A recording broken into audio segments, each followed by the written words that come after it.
आगे फटा बंद करो। ठंडी ठंडी हवा आ रही है, बंद कर दो एकदम, नीचे से कुंडी मार दो, खुलता रहता है वो।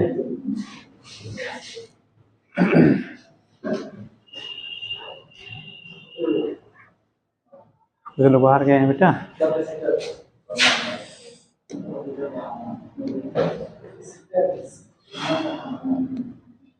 चलो हम लोग को बेटा पढ़ना है कैपेसिटर। क्या होता है कैपेसिटर? ठीक, कुछ बताएंगे, बोला गया था पढ़ के आइएगा थोड़ा सा। पहला तो बात बेटा कैपेसिटर होते हैं क्या? What is capacitor? कैपेसिटर क्या होते हैं? कैपेसिटर किसे कहते हैं? कैपेसिटर क्या होते हैं?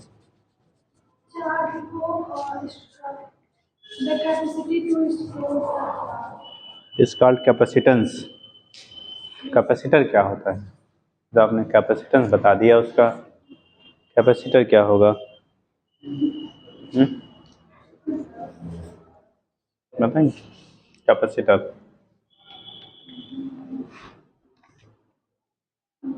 कैपेसिटर क्या होगा?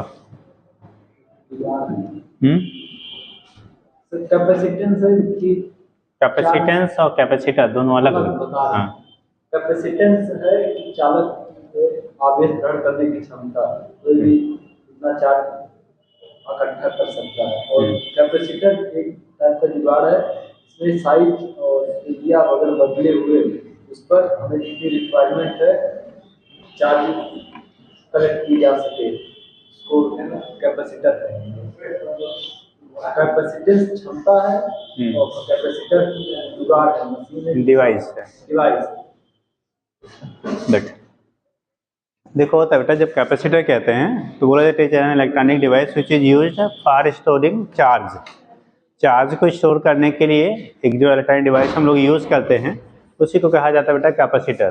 ठीक, बेसिकली हम लोग यहाँ पे स्टडी करेंगे वो पैरेलल प्लेट कैपेसिटर के बारे में डिटेल में पढ़ेंगे, थोड़ा सा हम लोग स्पेरिकल कैपेसिटर के बारे में पढ़ेंगे। ठीक, तो बात आता है कैपेसिटर। ठीक, और जब कैपेसिटेंस कहेंगे तो बोला जाता है द चार्ज स्टोरिंग कैपेसिटी। क्या? Charge storing capacity of any क्या capacitor is called its capacitance. किसी भी कैपेसिटर की चार्ज स्टोर करने की जो कैपेसिटी होगी बेटा, उसी को हम लोग उसकी क्या बोलेंगे? कैपेसिटेंस बोलेंगे। तो कैपेसिटेंस होता है चार्ज स्टोरिंग कैपेसिटी को बोलेंगे कैपेसिटेंस। और जिस डिवाइस जिस इंस्ट्रूमेंट में हम लोग स्टोर करने के लिए यूज कर रहे हैं उसी को बोलते हैं कैपेसिटर। जैसे बॉटल है, अब ये बॉटल जो है बेटा, ये बॉटल है, अब इस केस में इसकी जो कैपेसिटी होगी, ठीक, जैसे मान लो ये क्या हुआ, एक किसी भी लिक्विड को स्टोर करने के लिए हम लोग यूज करते हैं। अब उस केस में आप मोस्टली पानी भरिए, चाहे चाय भरिए, चाहे दूध भरिए, चाहे कुछ और लिक्विड आयल भर दीजिए, फिलहाल ये कोई लिक्विड को स्टोर करने के लिए हम लोग यूज कर रहे हैं। अब कंडीशन क्या है, इसकी जो कैपेसिटी होगी, जितना ये स्टोर किया जा सकता है इसमें, वो इसकी क्या कहलाएगी? कैपेसिटी कहलाएगी। क्या कहलाएगी? कैपेसिटी। अब आप खड़े हो जाओ। अच्छा, जब इसकी कैपेसिटी जो होगी बेटा, जब ये भरा होगा तब ज्यादा होगा, जब खाली होगा तब ज्यादा होगा। इसकी जो मतलब लिक्विड स्टोरेज कैपेसिटी है, वो जब ये भरा होगा तब ज्यादा होगा, कि जब आधा भरा होगा तब ज्यादा होगा, कि जब पूरा खाली होगा तब ज्यादा होगा। इसकी कैपेसिटी जो है आप, हाँ,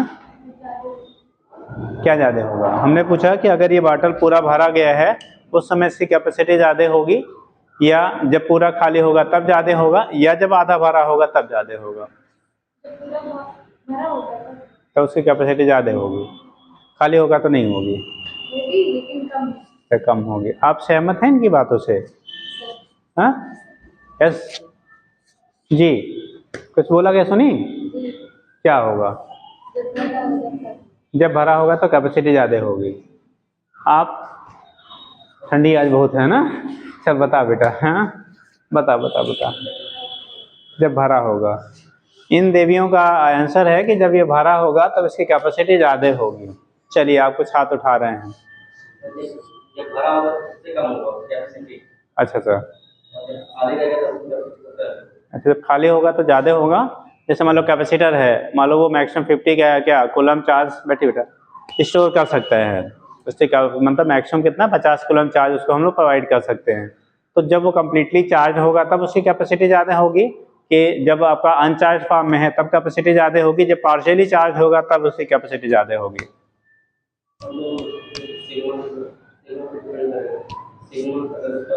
नहीं नहीं, सेम कंडीशन में है, कोई और वो नहीं, केवल उससे बोला गया कि एक आपका क्या है, जो एयर कैपेसिटर है उसकी कैपेसिटेंस जो दी गई है, मैक्सिमम जो कैपेसिटी है वो 50 क्या कूलम स्टोर करने की है। तो जब वो कम्प्लीटली चार्ज हो जाएगा उस समय उसकी कैपेसिटी ज़्यादा होगी, जब अनचार्ज फॉर्म में होगा तब ज़्यादा होगी, जब पार्शियली चार्ज होगा तब ज़्यादा होगी। हाँ, अच्छा, चार्ज पर नहीं डिपेंड कर रहा है, तब उसकी कैपेसिटी कब होगी, ज़्यादा कब होगी?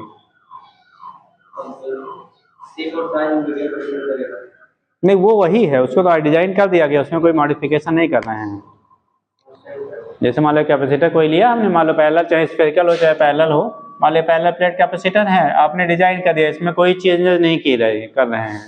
एक बार ये अनचार्ज फॉर्म में है, एक बार ये चार्ज फॉर्म में है, तो कैपेसिटी कब ज़्यादा होगी, जब अनचार्ज होगा कि जब चार्ज होगा? और लोग कोई बताएंगे जी? तीनों दाम बराबर रहेगा, तीनों बार बराबर रहेगा। इन्होंने बोला तीनों टाइम पे आपका वो बराबर ही रहेगा, उसमें चेंज नहीं होगी। कितने लोग? हाँ, अच्छा भाई आपका भी है। और लोग? और इस बाटल की कैपेसिटी? अरे क्यू ही तो भरना है यार, क्यू सेम कैसे रह सकता है? एक बार हमने कहा अभी चार्ज हुआ ही नहीं, मतलब उसमें कोई चार्ज नहीं, एक बार कहा चार्ज कम्प्लीटली फिल्ड हो गया है, क्यू सेम कहाँ है? ये तो बदल रहा है। इस बाटल वाला तो कैपेसिटर था, यहाँ वाला भी बता दीजिए। अच्छा, मान लो ये 500 ml इसमें आता है पानी, जब खाली रहेगा तो कैपेसिटी कितनी होगी? 500 ml। और जब भर गया तो कैपेसिटी कितनी हो गई? हैं?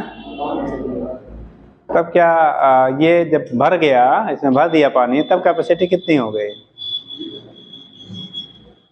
अरे ये थोड़ी बोले एक्स्ट्रा कितना भर सकते हैं, ऐसा थोड़ी पूछ रहे हैं हमने भाई। अब भरा रहेगा तो अभी 500-600 आएगा, खाली है तो अभी हम 500 ही भर सकते हैं, तो कैपेसिटी कहाँ मत लीजिए, मतलब गई क्या? ये नहीं पूछ रहे कि भरा हुआ तब और कितना भर सकते हैं, ये थोड़ी पूछा आपसे कि कितना और भर सकते हैं, तब तो जीरो होता है ना, भरा हुआ भैया आप नहीं भर सकते हैं। हमने कैपेसिटी पूछी कितना उसमें फिल किया जा सकता है, ये पूछा गया है। बैठिए, आसान हिंदी है।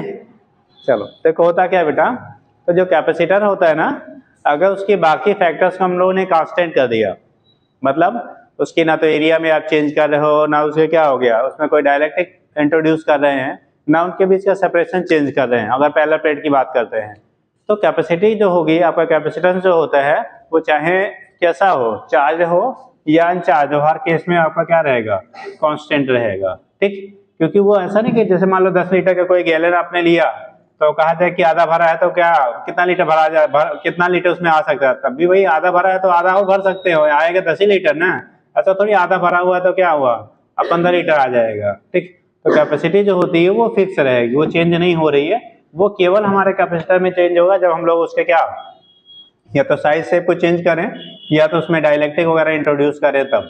ठीक, तो अभी आगे वो चीजें भी डिस्कस की जाएंगी, तो सीधी सी बात हो गई, कैपेसिटर होता है as an electronic device which is used for storing charges. जो कैपेसिटर होता है वो चार्ज को क्या करने के लिए हम यूज करते हैं बेटा, स्टोर करने के लिए आप यूज करते हो। ठीक, अब कंडीशन आपका होता है, और जो कैपेसिटेंस होगा वो कैपेबिलिटी होती है, कैपेसिटी होती है कितने चार्ज को स्टोर कर सकता है, वो उससे कैपेसिटेंस को डिनोट करता है। सी इक्वल टू आपने पढ़ा हुआ क्यू बाई वी, पढ़ा है ना? ठीक है, सी इक्वल टू क्या होता है आपका, क्यू बाई वी। तो फिलहाल हम लोग पहले पढ़ेंगे थोड़ा सा बेटा आपका स्फेरिकल कैपेसिटर, प्रैक्टिकल उसका कोई यूज नहीं है, उसमें केवल दो चीजों के लिए हम लोग वहां पे क्वेश्चन डिजाइन करते हैं। एक होता है चार्ज रिडिस्ट्रीब्यूशन के बेस पे, चार्ज रिडिस्ट्रीब्यूशन होगा तो एनर्जी क्या लॉस होगी, क्या आपका क्या होगा, कॉमन पोटेंशियल होगा, चार्ज कितना ट्रांसफर होगा, कब तक चार्ज का ट्रांसफर होगा, उनसे रिलेटेड एक क्वेश्चन आपको वहां से बनाए जाते हैं। ठीक, तो वो कंडीशन आपका होता है, उसी को हम लोग टर्म देते हैं स्फेरिकल कैपेसिटर। तो पहले देखिएगा, चैप्टर भी है बेटा आपका कैपेसिटर। अब हेडिंग करेंगे कैपेसिटर ही। ठीक, फिर भी क्या करेंगे बेटा, कैपेसिटर ही लिख लीजिए आप, ठीक। तो कंडीशन आपका होता है, देखिए कैपेसिटर में, capacitor is an electronic device, capacitor is an electronic device which is used, capacitor is an electronic device which is used to store the, which is used to store the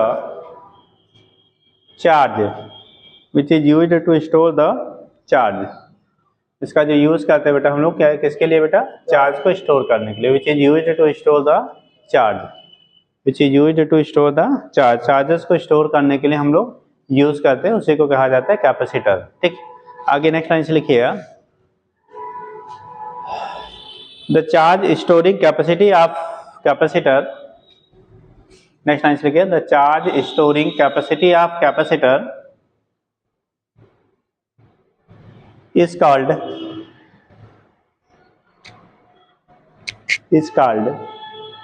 its capacitance, is called its capacitance। किसी capacitor की charge storing जो capacity होती है उसी को हम लोग क्या कहते हैं बेटा, उसके कैपेसिटेंस कहा जाता है, उसी को टर्म देते हैं हम लोग कैपेसिटेंस कहते हैं। कोई भी अगर आपका डिवाइस है जिसमें हम लोग चार्ज स्टोर कर सकते हैं तो उसके जो स्टोरिंग कैपेसिटी होगी उसी को आप उसका क्या कहते हैं, आप कैपेसिटेंस कहते हैं, दिस इज कॉल्ड कैपेसिटेंस, ठीक। अब कंडीशन क्या होता है, जब भी बेटा किसी भी कोई भी अगर आपका बॉडी है उसको चार्ज देंगे तो पीछे वाले यूनिट में हम लोगों ने पढ़ा था कि उसके सरफेस पे पोटेंशियल डेवलप होगा, ठीक, चाहे वो स्फेरिकल हो चाहे पैरेलल प्लेट हो, कुछ भी हो, अगर आप चार्ज दे रहे हैं तो वहाँ पे पोटेंशियल प्रोड्यूस होगा, क्या होगा, पोटेंशियल का डेवलपमेंट होगा, ठीक। तो जितना चार्ज ज़्यादा दोगे पोटेंशियल उतना ज़्यादा आपका डेवलप होगा, यानी क्यू जो होता है या कह लो वी डायरेक्टली प्रोपोर्शनल टू क्या हो जाएगा, क्यू क्या होगा, जैसे जैसे चार्ज की वैल्यू बढ़ाओगे पोटेंशियल की वैल्यू आपकी क्या होगी, बढ़ती जाएगी, वो चाहे पैरेलल प्लेट हो चाहे हमारा कैसा स्फेरिकल हो, कोई भी हो, ठीक। चार्ज प्रोवाइड करने पे पोटेंशियल उसके सरफेसेस पे क्या करते हैं, इंक्रीज करेंगे। अब कंडीशन क्या होगा, क्योंकि Q directly proportional to V है, जब प्रोपोर्शनल सिंबल हम लोग यहाँ पे हटाते हैं, रिमूव करेंगे बेटा, तो वहाँ एक कांस्टेंट आता है जिसे दिखाते हैं किससे, सी से। तो अगर आपका क्या चार्ज क्यू देने पे उसके प्लेटों पे या उसके सरफेस पे पोटेंशियल की वैल्यू वी डेवलप आपका हो रहा है तो Q directly proportional to B, या क्यू इक्वल टू हम लोग कहते हैं सी बी, या सी इक्वल टू लिखते हैं बेटा क्यू बाई वी। इसी सी को कहा जाता है कैपेसिटेंस ऑफ द कैपेसिटर, क्या बोलेंगे इसे, कैपेसिटेंस ऑफ द कैपेसिटर। और अगर यूनिट लिखेंगे हम लोग, यूनिट लिखते हैं बेटा कूलाम पर वोल्ट, कूलाम पर वोल्ट, और इसी को क्या बोलते हैं, क्या, फैराड बोला जाता है, फराड फैराड जो भी आपने पढ़ा होगा, फराड मत कह देना, ठीक है। तो उसी को हम लोग क्या बोलते हैं बेटा, फैराड बोल लेते हैं, क्या बोलते हैं, FARAD, क्या, FARAD, ठीक। तो उसी को फैराड बोलते हैं, यहाँ शायद डबल ए लिख लिया क्या, इसे क्या बोलते हैं, फैराड बोला जाता है, ठीक है। अब आपने फराड पढ़ा हो तो वो भी बात अलग है, स्पेलिंग चूंकि वैसे ही है, ठीक। तो उस केस में क्या है ये कूलाम पर वोल्ट और फैराड, वैसे फैराड एक लार्ज यूनिट होती है, जनरली हम लोग को जो कैपेसिटेंस मिलता है वो माइक्रो फैराड, मिली फैराड या नैनो फैराड में मिलते हैं, ठीक। तो सबसे ज़्यादा मोस्टली कॉमनली यूज करने वाला जो आपके यूनिट है वो माइक्रो फैराड में आपको दिए जाते हैं, ठीक है। ज़्यादातर किस में मिलते हैं, माइक्रो फैराड में, क्योंकि फैराड जो होती है वो लार्ज एक कैपेसिटी मानी जाती है, ठीक। तो ये केस आपका होता है, यहाँ से दिखा लेते हैं बेटा क्या होता है आपका फैराड, तो थोड़ा सा लिख लीजिए उसी में फिर नेक्स्ट टाइम से लिखो, when a capacitor is given a charge Q, when a capacitor या कंडक्टर जो भी कह लो is given charge Q, is given charge q, its potential rises, its potential rises to v, then नीचे लिखे q directly proportional to v, then q directly proportional to v और r q equal to हो जाएगा बेटा क्या, c into V, q equal to क्या हो जाएगा, सी वी, या c की वैल्यू कितनी आ जाएगी, q बाई वी के बराबर होगा, q equal to C B, या c की वैल्यू हो जाएगी q बाई वी के क्या होता है आपका बराबर होता है तो यहाँ से रिप्रेजेंट कर लेंगे। तो क्यू की वैल्यू जो होगी यानी क्या, जो हमारे सी की वैल्यू है वो क्यू बाई वी के क्या होता है आपका इक्वल होता है, C equal to Q by V. तो यूनिट हो गया सी की वैल्यू जो हो गई क्यू बाई वी के बराबर होगा। दिखा दीजिए,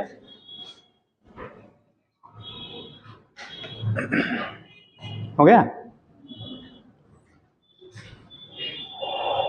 नीचे वहीं लिख लीजिएगा फार्मूला जहाँ लिखा है नीचे, बोले नोट हो गया यहाँ तक। देखिए 10 the capacitance of A 10 the capacitance of a capacitor, जिसमें स्टोर करेंगे उसे कैपेसिटर हम लोग बोल देंगे बेटा, ठीक है। वो चाहे स्फेरिकल हो चाहे पैरेलल, दो ही है बेसिकली हम लोग पैरेलल ही पढ़ेंगे, बट आपका वो चाहे स्फेरिकल शेप का हो चाहे पैरेलल के प्लेट हो, किसी का भी हो उसी को हम लोग कैपेसिटर बोल लेते हैं यहाँ पे, क्योंकि हम चार्ज को स्टोर करने के लिए यूज करते हैं, ठीक। जैसे हम लोग बॉटल बोल लेते हैं, गैलन बोल लेते हैं, तो गैलन किसी प्लेट को थोड़ी बोला जाता है, कि बोला जाता है, हाँ कंडेंसर बोल लेते हैं, ठीक। तो कंडीशन आपका हो किसी भी शेप का अगर वो चार्ज स्टोर कर रहा है तो उसी को हम लोग कैपेसिटर बोलेंगे, ठीक। तो क्या लिखा है बेटा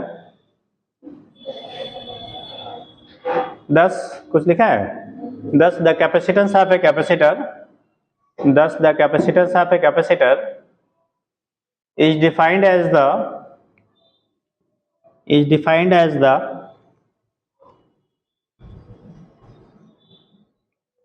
ratio of the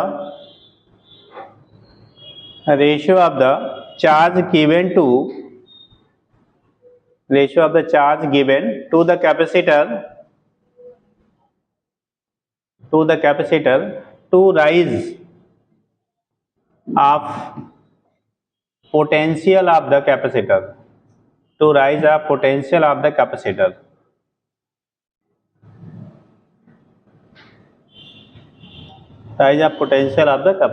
ठीक। यूनिट आपने लिख लिया कूलम पर वोल्ट, या उसी को क्या कह लिया बेटा फैरेड कह लिया।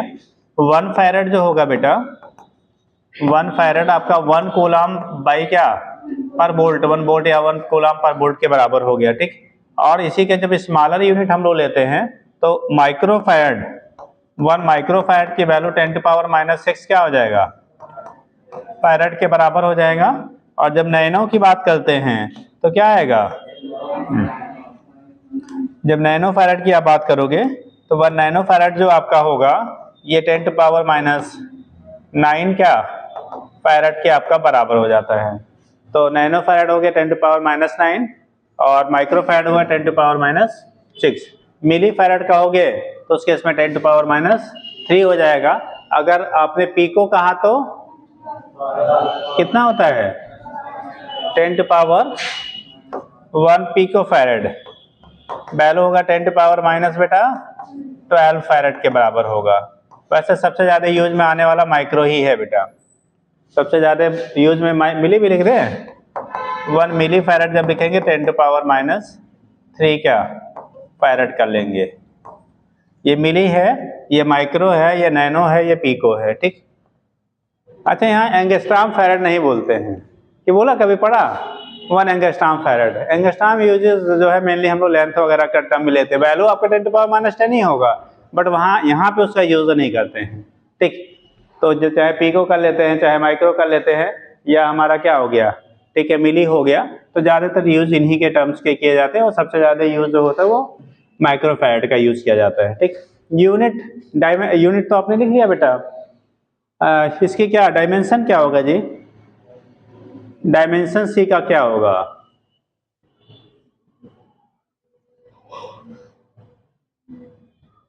डायमेंशन क्या होगा जरा बताओ।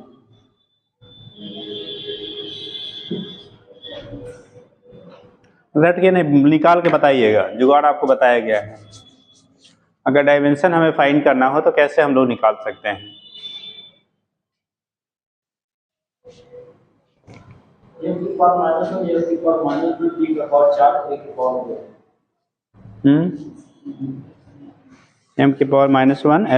-2 t के पावर 4 a के पावर माइनस की प्लस और लोग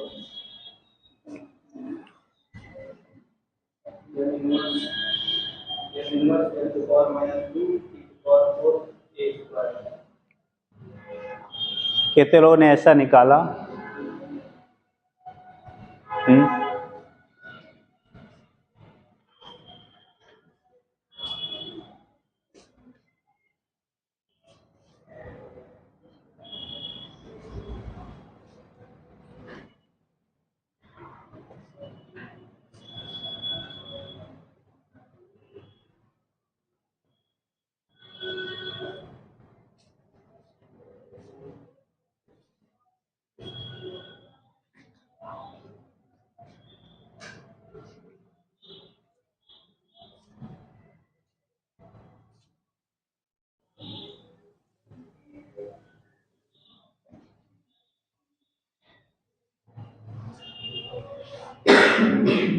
हेलो, बताओगे बेटा?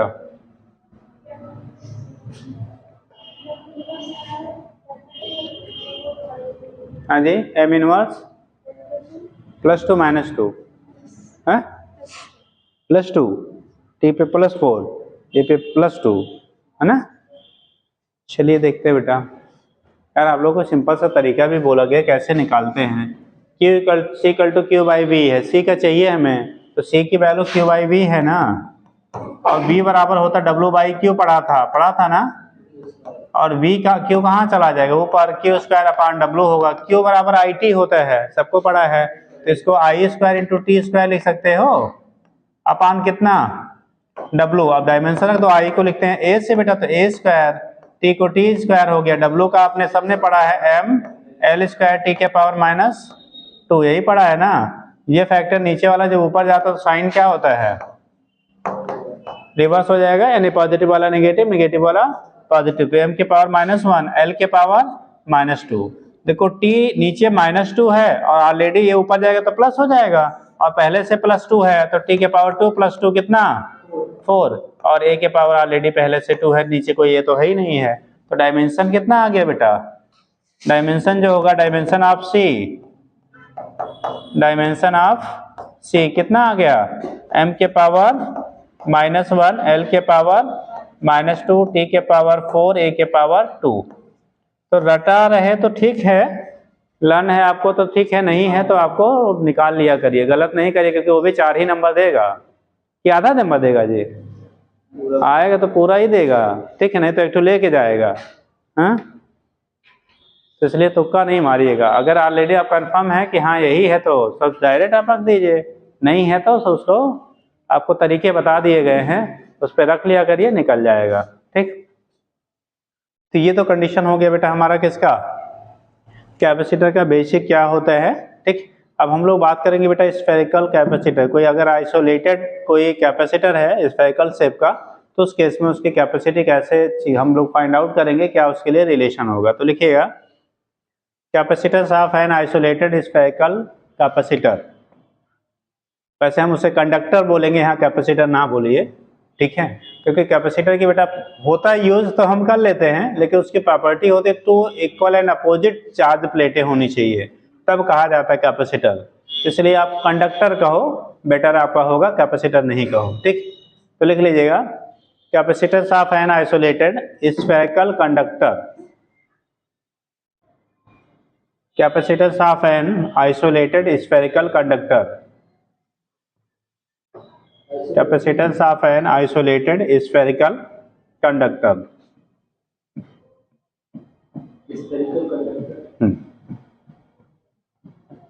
Capacitance of an isolated spherical conductor। कोई कंडक्टर है बेटा आइसोलेटेड है, तो उस कंडीशन में उसके कैपेसिटेंस की वैल्यू क्या होगी, कैसे हम लोग फाइंड आउट करेंगे। देखो,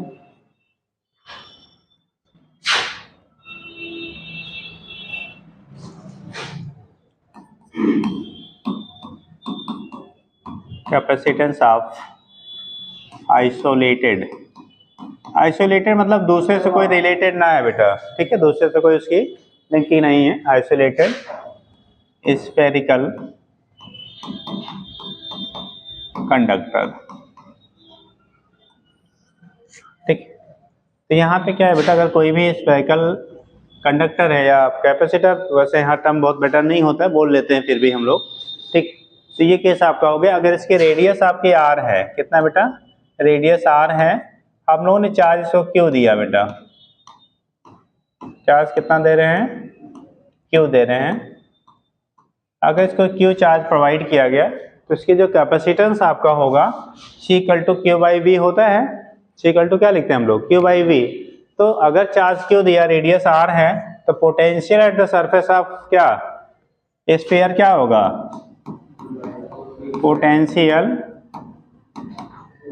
at surface of sphere, sphere के सरफेस पे पोटेंशियल लिखेंगे बेटा, तो v इक्वल टू आएगा 1/4 pi epsilon naught Q by क्या आर। यही पढ़ा था ना हम लोगों ने भाई, किसी भी अगर कोई कैपेसिटर है, कंडक्टर है स्फेरिकल, तो उसके सरफेस पे जो पोटेंशियल होता था, चार्ज क्यू आपने दिया, रेडियस आर है, तो 1/4 pi epsilon naught Q by R के बराबर होता था।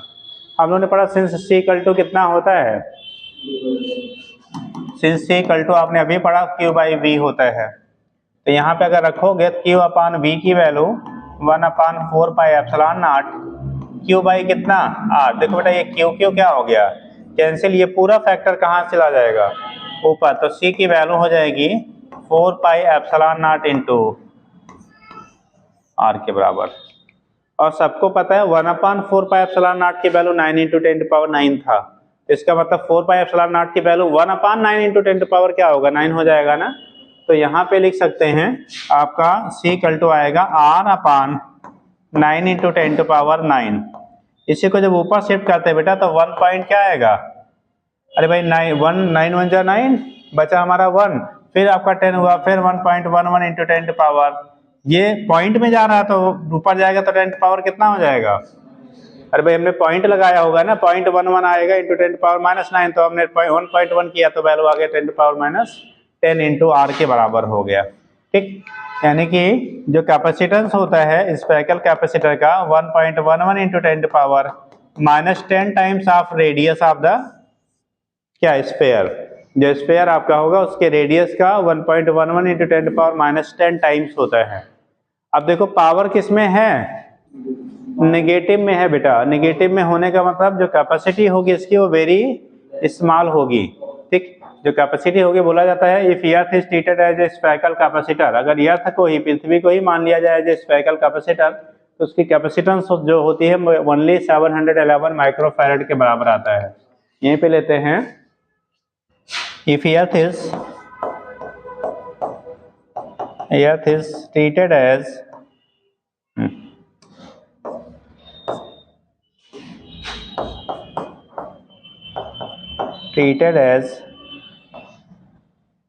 spherical कैपेसिटर, वैसे कैपेसिटर या कंडक्टर जो भी कह लो बेटा, कैपेसिटर, देन आर की वैल्यू कितना होता है अर्थ का, 6.4 इंटू 10⁻6400 किलोमीटर होता है। मीटर में कन्वर्ट करेंगे तो 6400 गुणे 1000, ठीक, यानी कि हो गया 6400 का 3 जीरो, हम 2 जीरो और 1 डेसिमल लगा दिया तो 3 पावर वो और 3 पावर आपका 1000 वाला, तो 6.4 इंटू 10⁻6 मीटर के बराबर होगा। इस इक्वेशन में अगर इसको हमने इक्वेशन बना लिया फ्रॉम इक्वेशन सेकेंड, अगर इक्वेशन सेकेंड में आप इसकी वैल्यू रख दो बेटा तो C equal to 1.11 into 10⁻10 into कितना है बेटा 6.4 इंटू 10⁻6 मल्टीप्लाई करोगे तो लगा ये 7.11 इंटू 10 आएगा बेटा -4। इसी को अगर माइक्रो के टर्म में कन्वर्ट करना है तो 10⁻6 होता है ना, तो 2 यानी कि 100 से गुणा कर देंगे तो 711 इंटू 10⁻6 हो जाएगा। ये फैरेड है बेटा, किसमें है, फैरेड में है, FARAD। और इसी को आप लिख सकते हो 711 माइक्रोफैरेड। यानी कि अगर अर्थ के रेडियस के बराबर साइज का एक कैपेसिटर बना दो आप स्फेरिकल, ठीक, तो उसकी भी कैपेसिटी कितनी मिलेगी, ओनली 711, वो भी फैरेड नहीं, माइक्रोफैरेड। ठीक है भाई, हम स्फेयर कितना बड़ा डिजाइन कर सकते हैं चार्ज को स्टोर करने के लिए, 2 मीटर 10 मीटर 50 मीटर। ठीक, अब आपने अर्थ को ही ट्रीट कर लिया तब भी कैपेसिटी ओनली 711 माइक्रोफैरेड आ रही है। ठीक, इसीलिए हम लोग इसका use as a charge storing device नहीं करते बेटा। इसका जो है स्फेयर का यूज जो है चार्ज स्टोर करने के लिए इसीलिए नहीं किया जाता है कि इसकी कैपेसिटी बहुत ही क्या है, कम होती है। वेरी स्मॉल होने की वजह से इसका यूज हम एज ए क्या चार्ज स्टोरिंग डिवाइस के फॉर्म में नहीं किया जाता। तो जो चार्ज स्टोरेज के लिए किया जाता है वो मोस्टली पैरेलल प्लेट कैपेसिटर या सिलिंड्रिकल कैपेसिटर भी यूज करते हैं, बट मोस्टली सबसे ज्यादा आपका पैरेलल प्लेट कैपेसिटर। जैसे आप देखते होंगे घरों में बैटरी लगी होती है ना, इन्वर्टर की, या गाड़ियों में बैटरी लगी होती है, तो बैटरी का अगर जहाँ से बैटरी वाटर खोल निकाल क्या करते हैं डाला जाता है, उसको नॉब को खोलिए तो देखिए ऐसे पैरेलल प्लेटें उसमें लगी होती हैं। कितने लोगों ने देखा वैसे? आप लोग भी जाइएगा घर पे। हाँ हाँ, तो उस केस में क्या होगा कि वो प्लेटें ऐसे आप खोलेंगे ना तो उसमें ऐसे ऐसे पैरेलल क्या होती है प्लेटें अरेंज की जाती हैं। ठीक, वही उसी पे हमारा क्या होता है चार्ज स्टोर होता है। और जिसकी जितनी ज़्यादा जिस बैटरी, जैसे बैटरी मार्केट में 12 वोल्ट की मोस्टली आती हैं, आपकी बाइक से लेके और फिर क्या चाहे वो ट्रक में लगाते हो चाहे घर के इन्वर्टर में लगाते हो कहीं लगाते हो, बैटरी हमारी मोस्टली क्या 12 वोल्ट, पहले 6 वोल्ट की भी आती थी, अभी भी कहीं 6 वोल्ट का कुछ यूजेज में लोग करते हैं, बट ज़्यादातर तो 12 वोल्ट की आती हैं। ठीक, तो 12 वोल्ट मतलब क्या, चाहे छोटी वाली बाइक की बैटरी हो चाहे बड़ा वाला क्या कहते हैं बैटरा कुछ भी हो, 12 वोल्ट ही है आउटपुट है, यानी कि आउटपुट वोल्टेज कितना है 12। तो आप बोलोगे छोटे वाले में काम चला लिया जाए यार, घर में लाके क्या करने के लिए इतना महंगा बैटरी लाते हैं इन्वर्टर के लिए? हाँ, क्या दोनों का आउटपुट वोल्टेज तो वही है, तो फिर हम लोग बड़ा और छोटा क्यों लगाते हैं जी? क्यों? क्योंकि वो चार्ज कम स्टोर कर पाएगा। जितनी ज़्यादा प्लेटें होंगी, जितनी साइज बड़ा होगा, जितना नंबर ऑफ प्लेटों की संख्या ज़्यादा होगी, उतनी ही चार्ज स्टोर करने की कैपेसिटी ज़्यादा होगी, उतना ही उसका क्या होगा कास्ट भी ज़्यादा होता है। इसीलिए मार्केट में 12 वोल्ट की बैटरियाँ भी कई रेंज में आपको आती हैं। जब आप जाते हो मान लो खरीदने के लिए तो क्या दुकानदार अगर ईमानदार है तो पूछता है, नहीं ईमानदार है तो जिसमें फ़ायदा ज़्यादा वही बेच देता है आपको। ठीक, हाँ, तो उसके से पूछता है कि आपको रिक्वायरमेंट कितने की है, मतलब कितना कंजप्शन है आपके यहाँ। ठीक, तो जैसा आप कंजप्शन बताते हैं उसी के अकॉर्डिंग क्या होता है वो उतने ज़्यादा आपको कैपेसिटी वाला बैटरी आपको प्रोवाइड करता है।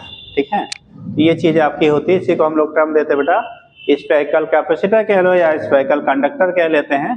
तो यहाँ से आपका रिप्रेजेंटेशन हो जाता है। तो थोड़ा सा कुछ लिखा है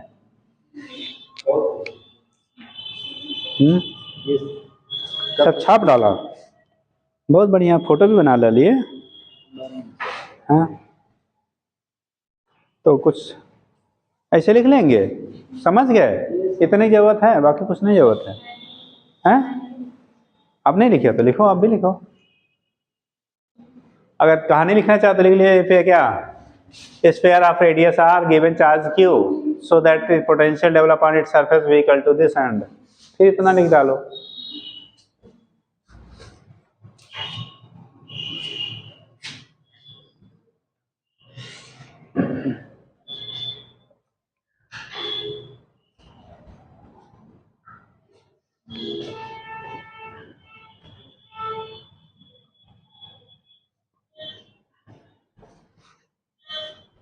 अच्छा, आप लोग पढ़ने का मौसम अच्छा है खराब है जी? हाँ, अच्छा है खराब है? खूब खाओ खूब पढ़ो, हाँ, और साथ में खूब सो भी, है ना? अरे साहब परमानेंट कापी लिख डालिए, हैं कापी दिखाइए, सब लिख डाले, बड़ी जल्दी लिखे यार, वाह। अच्छा, उस पर क्वेश्चन करते हैं क्योंकि आजकल पेड़ों की संख्या घट गई है तो कापियों को बचाना है ना? आप सब बोले ना कि क्वेश्चन आता है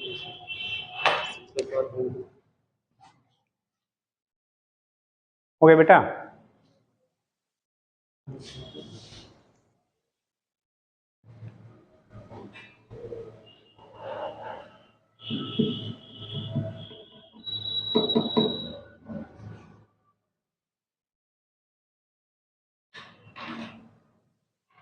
मैं नीचे लिखने के बाद एक लाइन एरो लगा नोट कर लेना।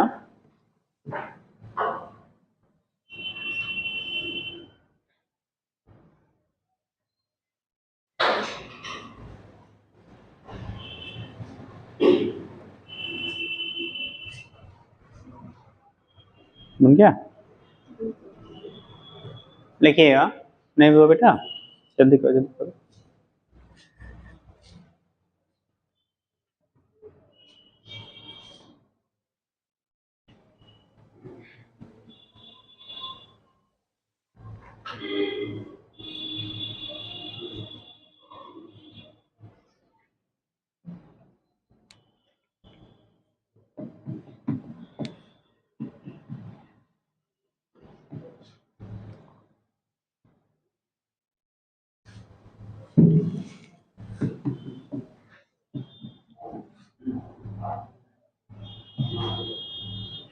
लिख लीजिए, since charge storing capacity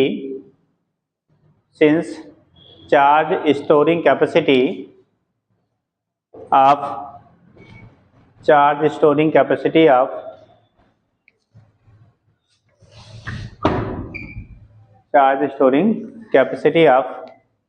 spherical capacitor, bracket में कर लीजिएगा conductor, spherical capacitor is very poor या वेरी स्मॉल कर लो, is very small, so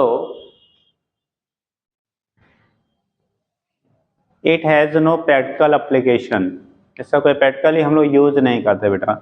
it has no practical application for storing charges, application for storing charges, charge को store करने के लिए इसका कोई प्रैक्टिकल एप्लीकेशन नहीं होता। It has no practical application for storing charges, इसको बेटा चार्ज स्टोर करने के लिए इसका कोई प्रैक्टिकल एप्लीकेशन नहीं होता है। It has no practical application for storing charges, याद रहेगा।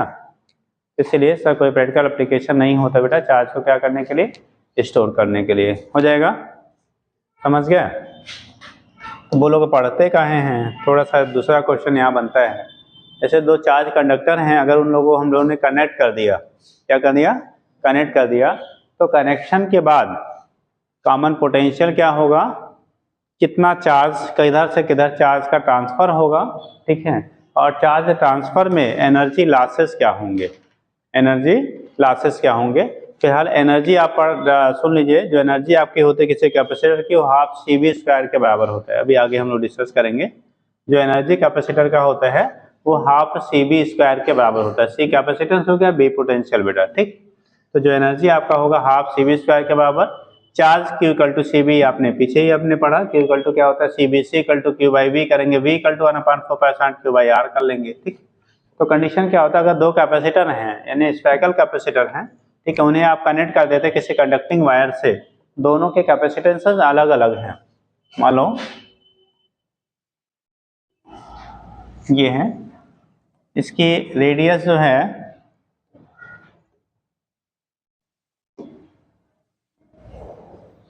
टेढ़ा ही बन रहा है, कोई बात नहीं, ले लो। इसका रेडियस हमने R1 ले लिया, चार्ज इसको Q1 दिया, कैपेसिटेंस C1 है, पोटेंशियल V1 है, एनर्जी पोटेंशियल एनर्जी U1 है, Q1 C1 B1 U1 and radius R1। दूसरे वाले का बेटा जो है इसकी क्या रेडियस R2 है, रेडियस कितना है R2 है, चार्ज इसको Q2 दिया गया, कैपेसिटेंस C2 है, ठीक, पोटेंशियल V2 है और एनर्जी जो है पोटेंशियल एनर्जी U2 है। ये बिफोर कनेक्शन है, कनेक्ट करने से पहले इन दो ऐसे कैपेसिटर्स हैं, ठीक है, इनकी जो दिए गए Q1 C1 B1 U1 और ये Q2 C2 V2 E2 है, ठीक। ये सिचुएशन दिया गया है। अभी ये आइसोलेटेड है, मतलब दूसरे से कनेक्टेड नहीं है। बाद में क्या बोला गया, क्या बेटा इन दोनों क्या जो चार्ज कंडक्टर्स हैं इनको एक कंडक्टिंग वायर के थ्रू कनेक्ट कर दिया गया। एक कंडक्टिंग वायर को लिया, कंडक्टिंग मतलब जहां से चार्ज आपका पास आउट हो सके, ठीक। तो कंडक्टिंग वायर के थ्रू इन दोनों को क्या कर दिया गया, जोड़ दिया गया, कनेक्ट कर दिया गया। जब दोनों को बेटा कनेक्ट कर देंगे तो बोला क्या जा रहा है, कनेक्शन के बाद, कनेक्ट करने के बाद किधर से चार्ज किधर की तरफ जाएगा, पहली बात किधर से किधर जाएगा एक चीज, दूसरा कितना जाएगा। और जब भी कोई चीज ट्रांसफर होता है तो वहाँ एनर्जी कुछ ना कुछ आपकी क्या होती हैं, लॉसेज होंगे। तो एनर्जी कितना इस प्रोसेस में हमारा क्या होगा, फायदा या नुकसान होगा। तो इतनी चीजें आपको यहाँ से निकालनी होती है। दूसरी, चार्ज ट्रांसफर होने के बाद किसी का, चाहे इसका पूछेगा चाहे उसका पूछे, उस पर चार्ज कितना बचेगा, कितनी उसकी कैपेसिटी रहेगी, कितना उस पर क्या पोटेंशियल हो जाएगा, क्या उसकी एनर्जी हो जाएगी, ठीक। ये डिफरेंट टाइप से क्वेश्चन डिजाइन किए जाते हैं। अब पहले आपने जैसा ये दो फोटो दिख रहे हैं, इनको देख के आप क्या बताओगे, किधर से किधर, हाथ उठाना बोलना नहीं अभी है, ठीक। किधर से किधर चार्ज ट्रांसफर होगा, अभी देख के कितने लोग बता सकते हो, जिनको आइडिया हाथ उठाइए। चार्ज किधर से किधर जाएगा, हाथ उठाइए।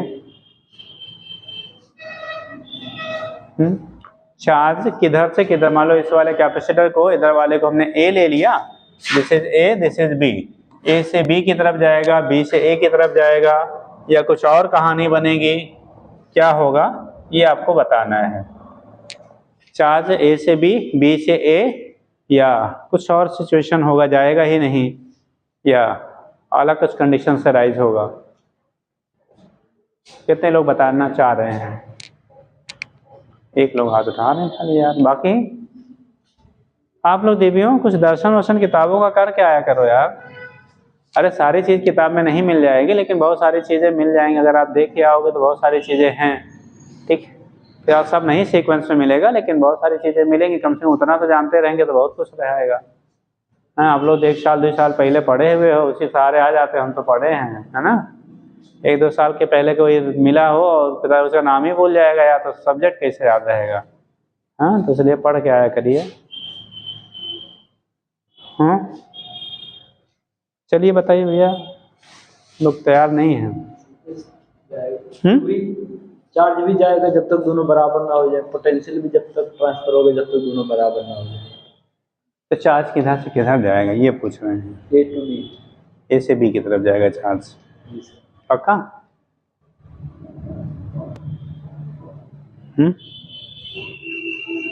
आपने बोला ए से बी की तरफ चार्ज जाएगा, और लोग नहीं जाएगा, बी से आ जाएगा। हैं? ये बताना मुश्किल है, तब सॉल्व कैसे होगा वो मुश्किल? हाँ, क्योंकि सर अगर वोल्ट को कुछ पता चल जाए कि V1 बड़ा है कि V2 बड़ा है तो बता सकते हैं। अच्छा, अभी नहीं बता सकते? वैसे में हम नहीं बता। आपने कि कोई नहीं, ऐसा थोड़ी फिजिक्स आपके लिए अलग बनी होगी, दूसरे के लिए दूसरी हो जाएगी। अगर होगा से तो जान नहीं रहे वो तरीका। अच्छा, लेकिन जितना हम जानते हैं उतने हिसाब से डाटा इनसफिशिएंट। अच्छा, डाटा इज इनसफिशिएंट।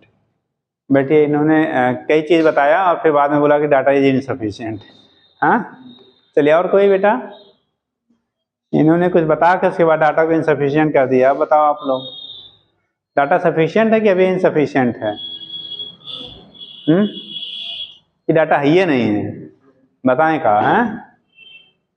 चलो देखो, फिर हाल ये पहले गड़बड़ बता रहे थे, बाद में सुधार लिए, है ना। बेटा होता क्या है ना, चार्ज जैसे बहुत सारे लोगों ने देखा होगा, बोला या नहीं बोला, ये वाला बड़ा है तो बड़े वाले पर से छोटे वाले जाना चाहिए था, ऐसा ना। हाँ भाई, ये वाला कैसा दिख रहा है? बड़ा दिख रहा है, बड़े वाले पर से कहाँ जाना चाहिए था? छोटा वाला, ऐसा जाना चाहिए था। अच्छा, कितने लोग सोचे? कुछ कह नहीं रहे हैं, ऐसा कितने लोगों ने सोचा? अब ऐसे बता दो, हाँ नहीं। हाँ, कितने लोग सोचे थे? अरे यही सही है, सोच। आप कितने लोग सोचे थे? हाँ, नहीं बोलेंगे, बड़ा छुपाते हो यार। हाँ? चलो देखो, फिलहाल चार्ज के ट्रांसफ़र के लिए बेटा उसकी साइज और अमाउंट नहीं डिसाइड करता है, डिसाइड करता है पोटेंशियल। कभी भी चार्ज जो फ्लो करता है ना, चार्ज के फ्लो करने के लिए 2 पॉइंट के बीच में पोटेंशियल डिफरेंस होना चाहिए। अभी हम लोग करंट इलेक्ट्रिसिटी पढ़ेंगे आगे, पूरा उसमें कहानी ही पढ़ेंगे यही, ठीक। मतलब चार्ज जो ट्रांसफ़र होता है ना, उसके लिए पोटेंशियल डिफरेंस होना चाहिए। जैसे आप कहते हैं घर में लाइट आ गई, लाइट भाग गई, है ना, लाइट चली गई, क्या बोलते हैं? तो लाइट चली गई मतलब अपने घर को चली गई क्या? ऐसा कुछ नहीं होता है, ठीक। होता क्या है, जब तक आप कहते हो लाइट आ रही है, इसका मतलब आपके घर और सोर्स मतलब जहाँ से सप्लाई आपको दी जा रही है, उनके बीच में एक पोटेंशियल डिफरेंस मेंटेन है। नॉर्मल में अपने घरों में सप्लाई कितने वोल्ट की आती है? 220। रीडिंग वोल्टेज 220 है, बात अलग है। आजकल ठंडी का मौसम है तो कंजम्पशन कम है, तो हाँ, वोल्टेज ज़्यादा से होगा था, गर्मियों में घट के क्या हो जाता है, कम हो जाता है। बट रीडिंग जो वोल्टेज अपने यहाँ है 220, वो 220 वोल्ट है। अपने यहाँ जो रीडिंग वोल्टेज है सप्लाई की, वो 220 वोल्ट है। बात अलग है, उससे रिकॉर्डिंग पावर वहाँ पे प्रोवाइड की जाती है। जब कंजम्पशन कम होता है तो हमें थोड़ी सी रीडिंग अपडेटेड मिलती है। जब कंजम्पशन गर्मी में बहुत बढ़ जाते हैं, पता लगता है 160, 150 और कहीं कहीं कुछ एरिया में तो 110-20 में आ जाता है, ठीक। तो कंडीशन आपका होता है, वोल्टेज तरह से फ्लक्चुएट करता है, बट रीडिंग वोल्टेज जो है 220 वोल्ट है बेटा, ठीक। तो इसका मतलब क्या हो गया कि अगर 220 वोल्ट की सप्लाई आ रही है तो आपके घर और पावर यानी जहाँ से आपको सप्लाई दी जा रही है उसके बीच में पोटेंशियल डिफरेंस उस समय 220 वोल्ट है। और जब आपका वोल्टेज घटता है तो आप देखते होंगे जो भी डिवाइसेज हमारी हैं, जो भी हो, चाहे लाइट इमिटिंग डिवाइसेज हो, चाहे कोई क्या मैकेनिकल जो डिवाइसेज आपकी वर्क हो रही हैं, या चाहे फैन चल रहा है, कुछ और चल रहा है, वो सारे स्लो हो जाती हैं। क्या होती हैं? स्लो हो जाती है। स्लो होने का रीज़न क्या है? क्योंकि पोटेंशियल डिफरेंस बेटा घट रहा है, ठीक। तो कंडीशन मतलब चार्ज को फ्लो करने के लिए ठीक है। चार्ज को फ्लो करने के लिए पोटेंशियल नहीं होता है, पोटेंशियल का डिफरेंस। जैसे अगर आपका जहां से आ रहा है वहां 220 वोल्ट, अपने घर में भी 220 वोल्ट, आप क्या करिए एक पावर हाउस लगा के तैयार कर लो, तो दोनों का क्या होगा डिफरेंस, अगर सेम हो गया, नीचे पोटेंशियल सेम हो गया तो करंट का फ्लो नहीं होगा। यानी फ्लो करने के लिए हमेशा दोनों के बीच में डिफरेंस होना चाहिए। तो यहाँ बेटा जो आपको दिया गया है डायग्राम ना, ये चार्ज फ्लो करेगा या नहीं करेगा, चार्ज का फ्लो होगा या नहीं होगा, ये हम लोग डिसाइड करेंगे किसके बेस पे, पोटेंशियल डिफरेंस के बेस पे। क्योंकि ऐसा कुछ डाटा उसमें दिखाया भी नहीं गया था कि B1 ग्रेटर है या B2 ग्रेटर है या दोनों बराबर हैं, ठीक। तो उस केस में जब तक ये नहीं डिसाइडेड होगा कि B1 ग्रेटर है या B2 ग्रेटर है, तब तक चार्ज क्या किधर ट्रांसफर होगा इसके बारे में हम लोग नहीं कुछ कर सकते हैं। तो चार्ज ट्रांसफर होने के लिए इनमें से या B1 B2 अगर सेम हो गया मैग्नीट्यूड में, तो कोई चार्ज ट्रांसफर नहीं होगा, उस केस में कोई भी चार्ज ट्रांसफर नहीं होगा। अगर B1 ग्रेटर देन B2 है तो उस केस में B1 यानी कि A से B की तरफ आपका चार्ज का ट्रांसफर होगा।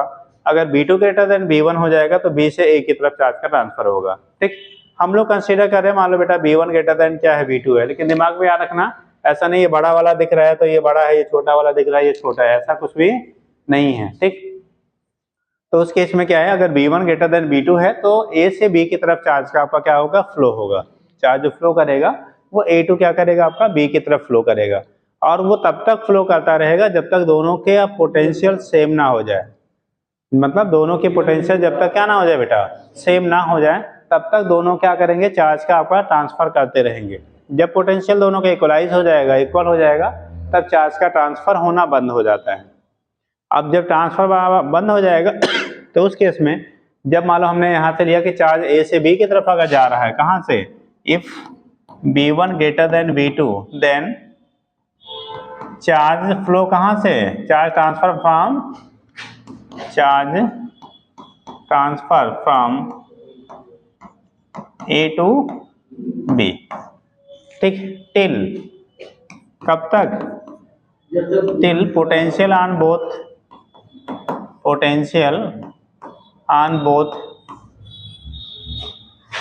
स्फीयर विल बी क्या हो जाए, सेम। तब तक आपका चार्ज का ट्रांसफर होता रहेगा जब तक दोनों के पोटेंशियल सेम नहीं हो जा रहे हैं।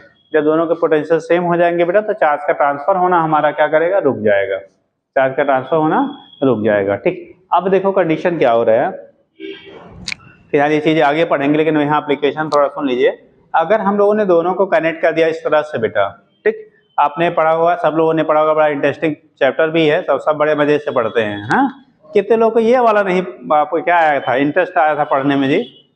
कोई ऐसा है जो कैपेसिटर पढ़ते समय उसको बहुत आर्ट सा बोरिंग लगा हो, ऐसा कोई है?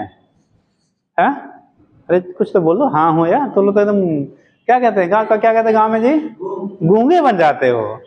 हैं, अरे कुछ बोल दिया, अगर घर में तो लड़ते हो दिन भर, हैं, आप पड़ोसी भी आवाज़ सुन के चाँ चाँ करके जो है वो परेशान हो जाए कि नहीं बोलते हो? नहीं बोलते, ऐसा हो ही नहीं सकता है। चलो देखो, तो उस केस में क्या होगा बेटा कि बोला क्या जा रहा था आपको, यहाँ पे जो चार्ज का आपको ट्रांसफर हो रहा है वो तब तक होगा जब तक पोटेंशियल दोनों के क्या नहीं हो जाएंगे, सेम नहीं हो जाएंगे, तब तक आपका ट्रांसफर होता रहेगा। अब हम पूछ रहे थे कि कैपेसिटर का कॉम्बिनेशन आपको पढ़ाया गया होगा, संयोजन हिंदी में कहते हैं, क्या संधारित्रों का संयोजन पढ़ा है, ठीक। तो बेटा इसको अगर जोड़ दिया जाए, हम लोगों ने पैरेलल प्लेट पढ़ा है, फिलहाल जो आपको पढ़ाया गया होगा वहाँ पे वो पैरेलल प्लेट कैपेसिटर पढ़ाया गया होगा। उसमें आपने पढ़ा होगा सीरीज कॉम्बिनेशन, पैरेलल, समांतर और श्रेणी क्रम और समांतर क्रम पढ़ाया था ना, सबने पढ़ा होगा। ऐसा कोई नहीं कह सकता अगर स्कूल गया हो और ये चैप्टर ना पढ़ाया गया हो, है ना, ऐसा कोई भी इंस्टीट्यूशंस नहीं होगा जो भी अगर वहाँ पढ़ाया जाता हो। अब पता लगा खाली एडमिशन करा के भाग लिए थे बम्बई कमाने, तो बात अलग क्या है, ठीक। तो उस केस में क्या है, अगर आप पढ़ने गए होंगे तो जरूर पढ़ाया गया होगा, ठीक। तो केस क्या बन रहा है आपका, यहाँ पे अगर B1 और B2 यानी कि बोला गया कि अगर इनको हमने कनेक्ट कर दिया बेटा तो जो कॉम्बिनेशन होगा ये कैसा होगा, आपको वहाँ सीरीज पैरेलल पढ़ाया गया होगा। तो ये दोनों को हमने जोड़ दिया बेटा, तो सीरीज जैसे ये काम करेंगे या पैरेलल जैसे काम करेंगे, this combination will be as a series or as a parallel. ये सीरीज वाला है या पैरेलल वाला बेटा, पक्का? ऐसे बस दिया, यही सिचुएशन है क्या? नहीं, पोटेंशियल तो फिलहाल कॉमन हो जाएगा, वो तो तब तक चार्ज ट्रांसफर होता ही रहा है। लेकिन ये कॉम्बिनेशन कैसा होगा ये हम पूछ रहे हैं। पोटेंशियल सेम है, डिफरेंस है क्या है वो पता नहीं। अभी तो डिफरेंस है, पहले जोड़ने के बाद ही कुछ होगा, अभी तो डिफरेंट ही है। तो इस केस में ये कैसा होगा, कॉम्बिनेशन कैसा होगा, सीरीज या पैरेलल? हाँ, सीरीज वाले हाथ उठाओ। This is the series combination. Series में भी है लोग हैं। अच्छा, पैरेलल कॉम्बिनेशन, ये भी हाथ उठा दो भैया। पैरेलल कॉम्बिनेशन वाले भी हैं और बाकी वाले दोनों में हैं, सीरीज भी है पैरेलल भी है। हाँ? जो सही वही मेरा है। क्यों देवियों, आप लोग किस में थे साहब? सीरीज में थे। अच्छा, चलिए देखिए, याद रखिएगा फिलहाल। देखो, जब आपने सीरीज और पैरेलल पढ़ा होगा, अभी आज तो कहानियां बतानी पड़ेगी यार। ये वाला आपने पढ़ा होगा, ठीक? ऐसे आपको बताया गया होगा, positive negative, positive negative, positive negative. इसे क्या कहते थे? सीरीज। अगर हम लोग एक का पॉजिटिव दूसरे के नेगेटिव से कनेक्टेड है, या पहले का नेगेटिव दूसरे के पॉजिटिव से कनेक्टेड है, तो उसे हम कहते थे सीरीज कॉम्बिनेशन। और जब हम लोगों ने लिया था, अभी बाद में पढ़ाया जाएगा, लेकिन अब यहाँ थोड़ा जरूरत पड़ रहा है तो बताना पड़ा यार। ये पॉजिटिव नेगेटिव, पॉजिटिव नेगेटिव, अगर जितने कैपेसिटर हैं उनके पॉजिटिव प्लेटें वन पॉइंट से और नेगेटिव प्लेटें अदर पॉइंट से कनेक्टेड थे, उसे आप कहते थे पैरेलल। पॉजिटिव वाला बेटा एक पॉइंट से, नेगेटिव वाले दूसरे पॉइंट से कनेक्टेड है, तो उन्हें क्या कहते थे हम लोग? पैरेलल कॉम्बिनेशन कहते थे। याद रखेंगे, जब ये तो हमने पढ़ा था सीरीज और पैरेलल वाला।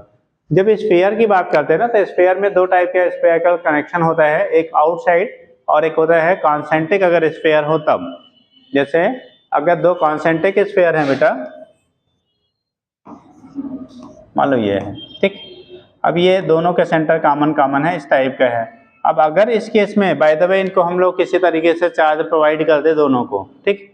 तो उस केस में क्या होगा, अगर इनको हम लोग इंटरनली कनेक्ट करेंगे, क्या करेंगे, इनको यहाँ से कनेक्ट करोगे, तो इस केस में जो आपका कनेक्शन आपका होता है उसे हम लोग कहते हैं क्या?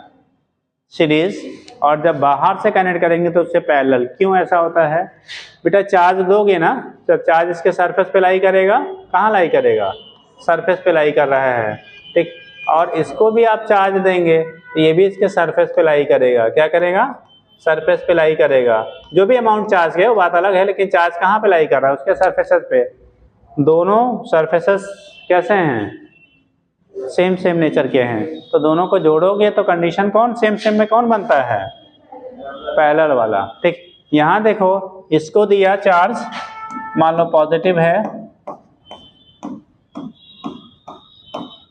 इस पे चार्ज पॉजिटिव है। जब कॉन्सेंट्रिक होते बेटा तो इंडक्शन से दूसरे वाले पे, उसके इनर सरफेस पे अपोजिट चार्ज डेवलप हो जाएगा। क्या होगा? ड्यू टू इंडक्शन क्या होगा? अपोजिट चार्ज का डेवलपमेंट हो जाता है। अब अगर यहाँ से कनेक्ट कर रहे हैं तो एक वाले का पॉजिटिव और दूसरे वाला सरफेस कैसा है? निगेटिव। तो पॉजिटिव निगेटिव कनेक्ट होंगे तो उस केस में combination will be act as series. क्या रहेगा? मतलब कॉन्सेंट्रिक है तब हम जोड़ेंगे बेटा किसी कंडक्टिंग वायर से, तो कॉम्बिनेशन बिहेव्स एज क्या? सीरीज। और अगर आपका कैसा है, एक्सटर्नली कनेक्ट कर रहे हो, तो कॉम्बिनेशन बिहेव्स एज पैरेलल। तो फिलहाल इतना याद रखेंगे, इसका बिहेवियर होगा एज ए पैरेलल, और अगर ऐसा होता तो हम लोग एज ए सीरीज ट्रीट करते हैं, ठीक है? तो ये तो कहानी हो गई हमारी।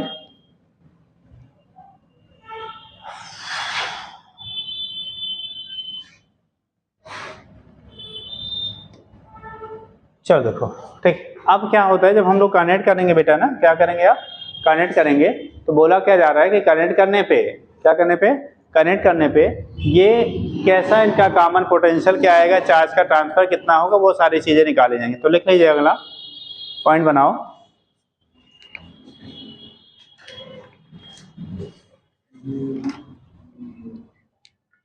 देखिए, combination of two charged spheres, bracket में आप कैपेसिटर कह सकते हैं, चार्ज स्फीयर्स।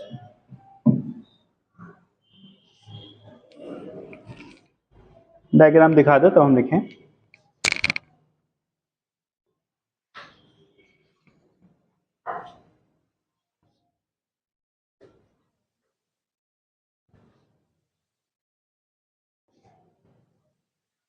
नहीं, सीधी सीधी लिख बेटा, ऐसे तुम्हारी जा रही इंडिया से अफगानिस्तान, ऐसे ले जाओ पैरेलली। हाँ,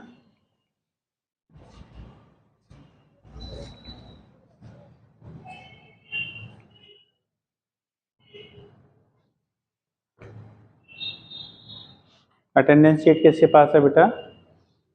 हो गया सबका? कोई बचा है साइन? हाँ, कोई बचा है? कोई बचा है?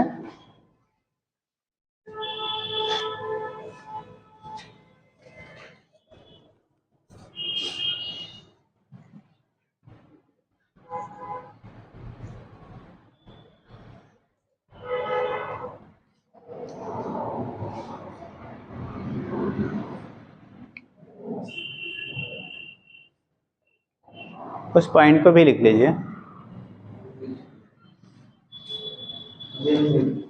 आपका भी नहीं हुआ है?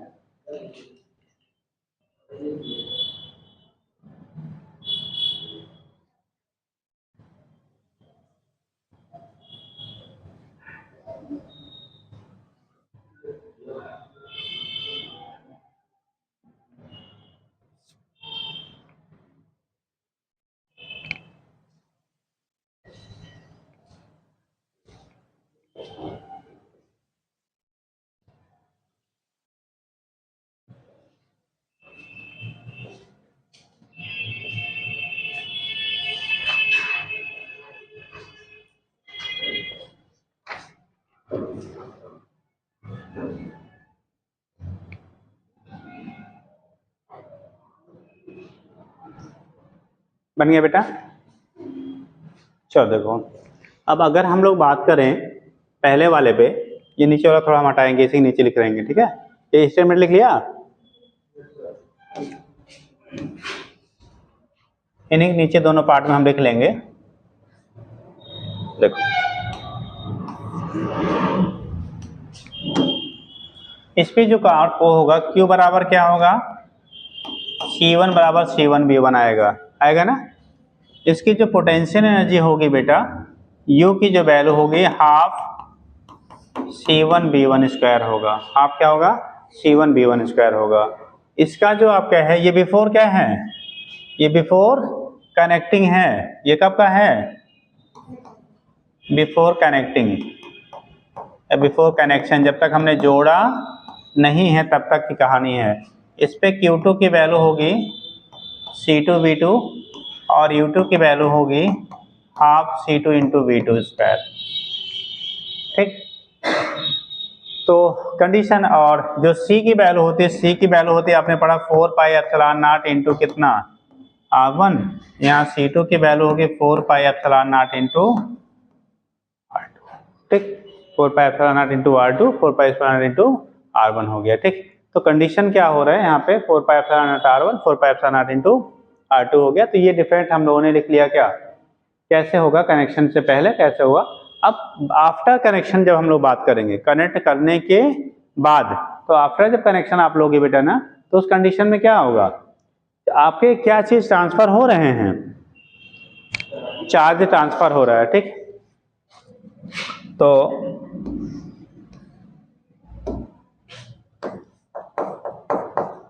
आफ्टर कनेक्टिंग, ये आफ्टर कनेक्शन कह लो। कनेक्शन ये बिफोर कनेक्शन था बेटा, ये आफ्टर कनेक्शन है। आफ्टर कनेक्शन बताओ, पहले वाले कैपेसिटर पे क्या चीजें सेम रहेंगी? कोई बताएगा? कनेक्शन के बाद कौन सी चीज आपके चेंज नहीं होगी? कौन सा फैक्टर में कोई चेंजेस नहीं आएगा? हाँ, which factor does not changes? कौन सा फैक्टर आपका चेंज नहीं होगा? Which factor does not changes? C. और लो,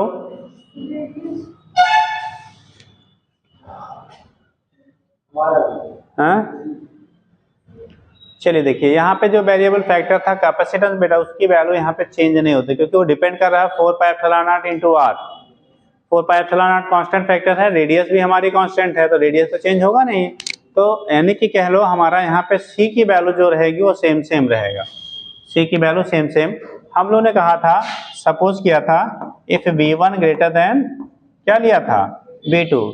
जब V1 ग्रेटर देन V2 था तो चार्ज हमारा इधर से इधर की तरफ ट्रांसफर होना स्टार्ट हुआ था। जब चार्ज ट्रांसफर होगा, चार्ज के ट्रांसफर होने से क्या आपका कैपेसिटेंस की वैल्यू पे चेंज होगा क्या? इस फार्मूले से Q इक्वल टू CB से चेंज होगा क्या?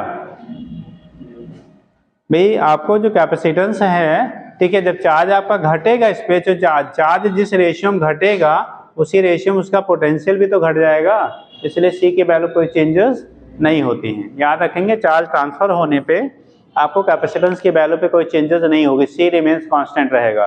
तो आफ्टर कनेक्शन C1 की जो वैल्यू होगी वो रिमेन्स वही बने रहेगी, ठीक है। आफ्टर कनेक्शन कैपेसिटेंस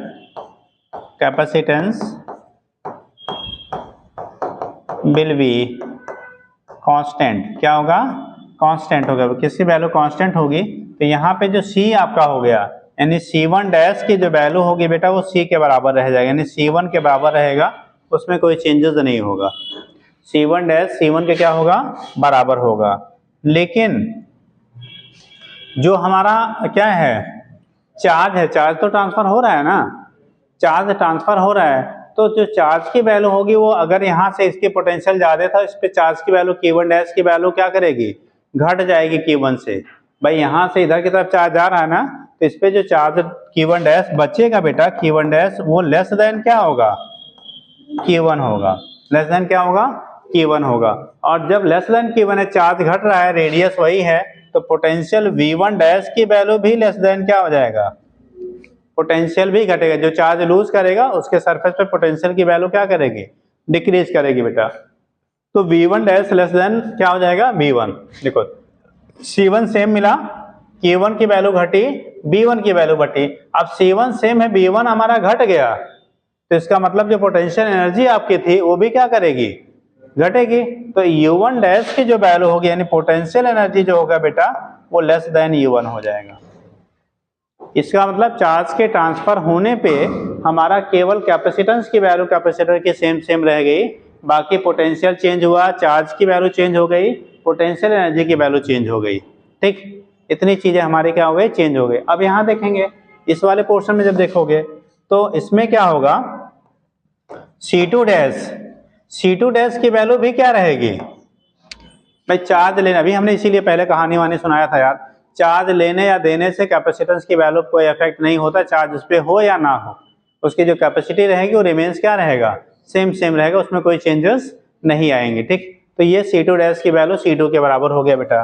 अब देखो Q2 डैश, यानी चार्ज लेने की गेन करने के बाद, चार्ज गेन करने के क्या बाद जो सेकेंड वाले पे आपका चार्ज होगा उसकी वैल्यू उसने लिया ना, चार्ज बेटा यहाँ से मान लो डेल्टा Q चार्ज आपका ट्रांसफर हुआ, तो इसका अगर घटा इसका बढ़ा, जैसे आपने पैसा किसी दूसरे को दिया तो उसका तो बढ़ेगा ना, आपका घट रहा है तो पड़ोसी वाले का क्या करेगा? जिसको देंगे उसका तो बढ़ेगा।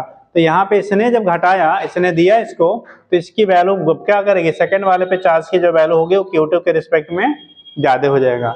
अब चार्ज अगर बढ़ रहा है तो पोटेंशियल की वैल्यू, चूंकि B इक्वल टू 1/4π/Q/R होता है, तो पोटेंशियल की वैल्यू जो V2 डैश होगा वो भी ग्रेटर देन क्या हो जाएगा?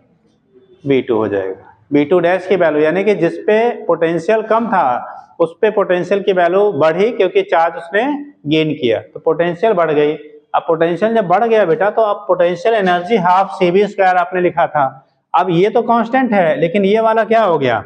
बढ़ा, तो बढ़ेगा, यानी ये वाला कांस्टेंट है, ये वाला बढ़ा, तो इसके बढ़ने की वजह से U2 की वैल्यू क्या होगी? बढ़ जाएगी। तो U2 डैश जो आपका होगा वो ग्रेटर देन U2 हो जाएगा। ये तो कहानी इस क्वेश्चन पे हो गया, कौन से फैक्टर बदलेगा, कौन सा नहीं बदलेगा, और बदलेगा तो कौन बढ़ेगा, कौन सा घटेगा। आगे आजा बेटा, इधर आजा। ठीक, कौन सा बढ़ेगा, कौन सा क्या करेगा? घटेगा। तो कंडीशन आपका होता है किस पे इंक्रीजमेंट होगा, किस पे क्या करेगा? आपका डिक्रीजमेंट होगा। इसके बेस पे आप यहाँ से नोट कर लेते हैं। ठीक, अब कंडीशन क्या होगा? कॉमन पोटेंशियल कितना होगा, ये तो कितना चेंज हो, खाली चेंज हो रहा है या नहीं वो हम लोगों ने अभी डिसाइड किया, कितने का चेंज होगा वो आप सेकेंडरी फैक्टर हो गया। तो पहले इतना नोट कर लो तो हम फिर बताएं, इतना नोट कर लीजिए तब।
हो गया बेटा, जल्दी करो।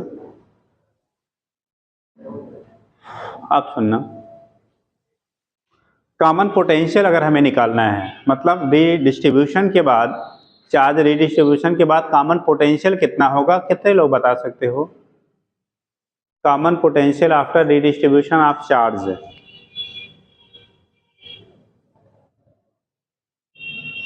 हाँ, कैसे निकालोगे?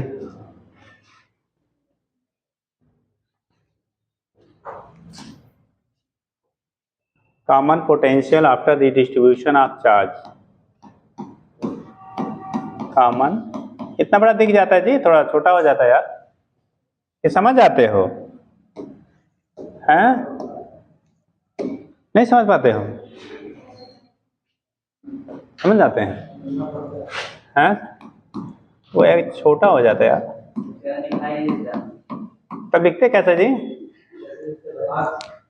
हाँ? अच्छा, ये पैर से लिखते हुए क्या कोई कभी कभी? हाँ, पैर से भी लिख लेते हो? इसीलिए तो पूछ रहे हैं। हाँ? देख के थोड़े खड़े हो जाओ, मतलब बिना देखे हो लिख डालते हो? आप बोलेंगे तो कहाँ देखता हूँ, नहीं तो बोल के कहाँ लिखवाते हैं? हम बोल के थोड़ी लिखवा, जैसे हमने लिख दिया, अब तो ये तुम्हें लिखना पड़ेगा ना। तो ये बोल रहा है, तो इसी को नहीं दिख रहा होगा, तुम उसके पीछे काहे लगे रहते हो? अरे भाई है इसके मतलब थोड़ी नहीं हमेशा उसको तुम परेशान करते रहो। बैठ जी, भाई है इसका मतलब भाई वाले तो रिश्ते जो है घर पे लिखाओ निभाओ, यहाँ तो क्लास में हो। हाँ, क्या देखो, भाई कह के दो चार लाठी मार दो, क्या तो भाई है। देखो, तो कॉमन पोटेंशियल की जब आप बात करोगे बेटा, तो कॉमन पोटेंशियल जो होगा, ठीक, देखो वो V इक्वल टू होता Q बाई C। जैसे C equal to Q by V किया, तो V equal to Q by क्या होगा? C के बराबर होगा। तो जो V की वैल्यू होगी, ठीक है, common potential V equal to का टोटल चार्ज अपान क्या? Total capacitance. अरे भाई since V equal to Q by C पढ़ा है ना, V इक्वल टू क्या? C equal to Q B, तो V equal to Q by C होगा। अब देखो कंडीशन, टोटल चार्ज, टोटल जो चार्ज की वैल्यू होती है, किसकी वैल्यू जो होगी, टोटल चार्ज की जो वैल्यू होगी बेटा, वो ऑलवेज क्या रहता है आपका? कांस्टेंट रहता है। टोटल चार्ज की वैल्यू में कोई चेंजेस आपके नहीं होंगे।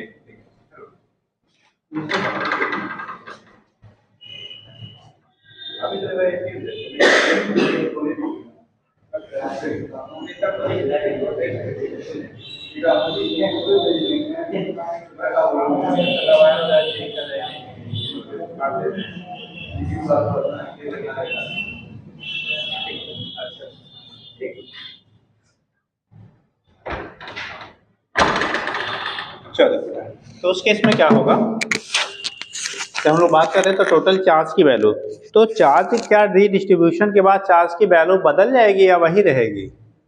टोटल चार्ज की वैल्यू चेंज हो जाएगी या वही रहेगी? Total charge remains constant or changes. जैसे हम सभी लोग क्लास में इतने लोग हो ना, अब सारे के पैसे को इकट्ठा करके एक जगह रख दिया जाए और फिर उसके बाद उसको डिस्ट्रीब्यूट कर दिया जाए अगेन, ठीक, अनइक्वली, तो उस केस में जो पैसे पहले थे टोटल बाद में उतने ही रहेंगे या बदल जाएंगे?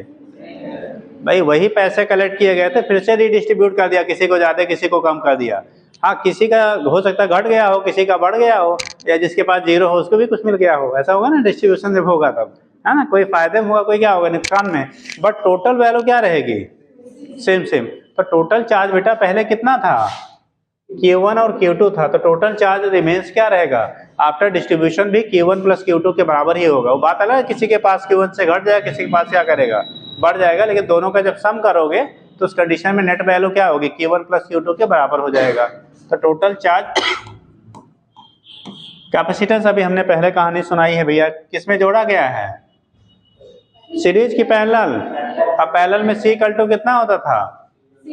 C1 प्लस C2, और सीरीज में होता तो 1/C1 + 1/C2। बेटा सीरीज में जो होता है ये अभी कॉम्बिनेशन समझाया गया, ये पैरेलल कॉम्बिनेशन की तरह बिहेव करेगा और पैरेलल कॉम्बिनेशन में इक्विवेलेंट कैपेसिटेंस जो होता है वो सभी के अलजेब्रिक सम के बराबर होगा जितने कैपेसिटर जुड़े होंगे। तो C1 + C2 + C3 and so on.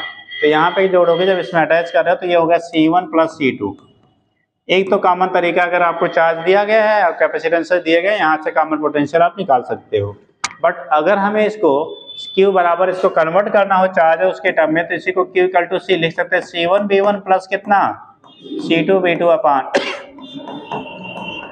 C1 + C2। दूसरा फार्मूला, एक फार्मूला हमारा ये मिल गया, दूसरा फार्मूला आपको ये मिल गया। और तीसरा, इसको अगर आप क्या रेडियस के टर्म में लेना चाह रहे हो तो C1 की वैल्यू 4πε0 × R1 हो जाएगा। तो इसको हम लोग ऐसे भी लिख सकते हैं, R करके V = 4πε0 R1 × V1 + 4πε0 R2 × V2 अपान क्या 4πε0 R1 + 4πε0 R2। 4πε0 सभी में क्या होगा, कॉमन होके कैंसिल हो जाएगा। तो एक रिलेशन R1V1 + R2V2 अपान R1 + R2। इस टर्म में भी हम लोग निकाल सकते हैं, फिलहाल सबसे ज़्यादा इसी का यूज होता है, इसका रेयरली बनाया जाता है। तो ये केस आपका हो गया, ये कॉमन पोटेंशियल हो गया। ठीक, अब नोट कर लीजिए, तब फिर आगे हटाएं।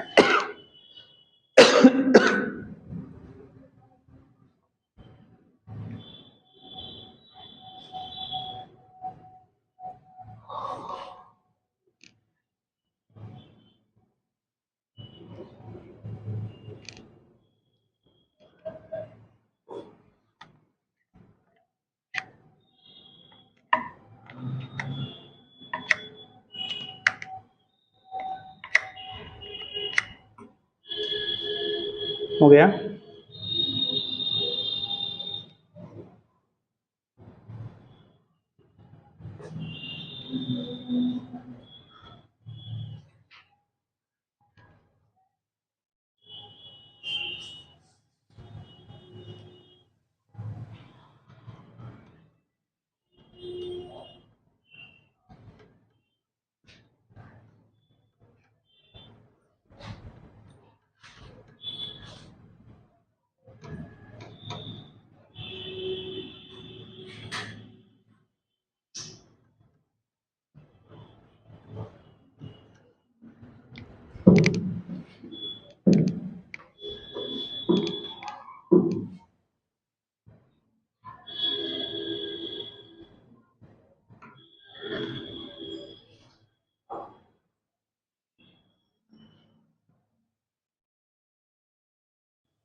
ओके बेटा, चलो देखो, तो ये तो हम लोगों ने लिख लिया कौन सा, कॉमन पोटेंशियल की वैल्यू क्या होगी। अब कंडीशन क्या हो गया, चार्ज अगर आपको निकालना है, रिमेनिंग चार्ज कितना होगा कैपेसिटर ए पे कितना रिमेनिंग होगा, वो वैल्यू अगर मिल जाएगी तो पहले वाले चार्ज में से उसको माइनस कर लेना, तो ट्रांसफर वाली वैल्यू मिल जाएगी। या बी पे कितना चार्ज ट्रांसफर होने के बाद होगा, अगर वो निकालना है तो कॉमन पोटेंशियल निकाल लिया, यहाँ पे टोटल चार्ज की वैल्यू निकाल लो Q = CB। तो जितना चार्ज प्रेजेंट टाइम में अब है उसमें से पहले वाला माइनस कर लेना, तो कितना इसमें मिला है वो मिल जाए। जैसे मान लो दो लोग खड़े हो बेटा, ये दो देवियां हैं, मान लो इन्होंने इनको 200 रुपये दे दिए। ठीक, इन्होंने इन्हें कितना दिया, 200 रुपया दिया।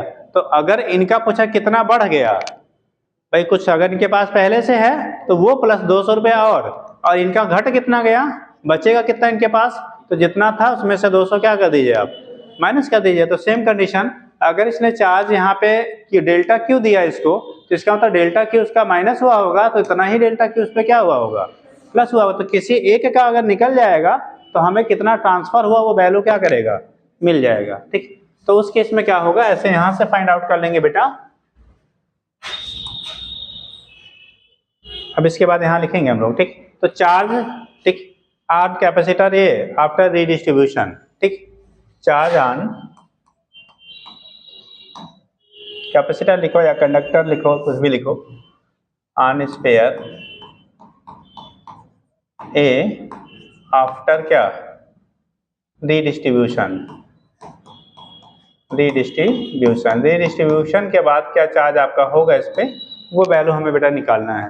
तो रीडिस्ट्रीब्यूशन के बाद जब चार्ज निकालेंगे, मान लो यहाँ पे चार्ज बचा क्यू डैश की वैल्यू होगी C1 into V, C1 into कितना V, C1 उसका कैपेसिटेंस वो तो वही रह गया, इंटू जो कॉमन पोटेंशियल आया वो V। अब C1 B की वैल्यू देखो, पहला हमने फार्मूला ये लिखा था, दूसरा फार्मूला ये लिखा था, चाहे जिससे लिख लगा लीजिए, तो हम लोग मोस्टली सेकंड वाला यूज करते बेटा। तो C1 B1 प्लस कितना C2 B2 अपान C1 प्लस C2, ठीक। तो यानी Q डैश की जो वैल्यू मिल गई, Q डैश की वैल्यू हो गया C1 ब्रैकेट में C1 B1 plus C2 B2 अपान C1 प्लस C2 के बाद ये B1 है बेटा। हाँ साइज बड़ा कर दिया है, ये C1 B1 है, C1 B1 plus C2 B2 अपान C1 प्लस C2, ये हो गया चार्ज, उसके पास बचा रह गया। तो कहा जाए कितना ट्रांसफर हुआ, तो amount of charge transferred, amount of charge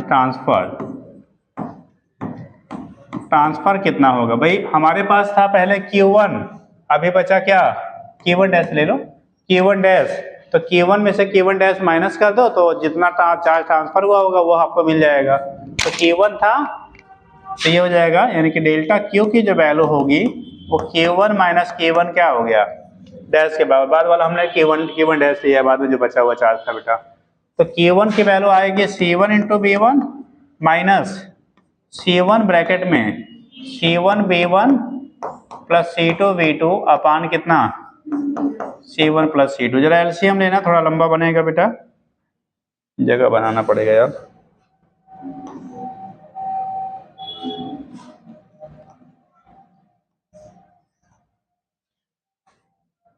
हम कलर चेंज कर ले रहे हैं। यहाँ से क्या होगा, ये डेल्टा Q की वैल्यू आप निकाले, तो डेल्टा Q जो आएगा इसका एलसीएम लोगे बेटा, तो C1 प्लस C2 आएगा। एलसीएम क्या आएगा आपका C1 प्लस C2 आएगा, तो आएगा C1 प्लस C2। यहाँ तो कुछ था नहीं भाई में, तो दोनों कंपोनेंट से इसमें क्या करेंगे मल्टीप्लाई करेंगे, तो C1 into C1 square into B1, इसका इससे मल्टीप्लाई करोगे plus C1 C2 into B1। इसको जरा ओपन करो बेटा ब्रैकेट को, C1 इंटू C1, तो C1 स्क्वायर इंटू B1, ये भी माइनस हो जाएगा C1 C2 इंटू B2 आएगा ना। देखो ये दोनों फैक्टर कैंसिल आउट हो गया, हुआ ना, C1 C2 B1 C1 C2 B2। तो यहाँ पे आएगा डेल्टा Q की वैल्यू, C1 C2 कॉमन कर ले, होगा ना, C1 C2 कॉमन कर लो, तो C1 C2 कॉमन हो गया, C1 C2 अपान C1 प्लस C2 अलग कर लेते हैं, और ब्रैकेट में बचेगा V1 माइनस कितना, this is the amount of charge transfer हो गया। मतलब इस प्रोसेस में कितना चार्ज आपका ट्रांसफर होगा वो वैल्यू अगर निकालना है, तो C1 C2 अपान C1 C2 ब्रैकेट में V1 डिफरेंस V2। क्लियर है, नोट कर लो यार।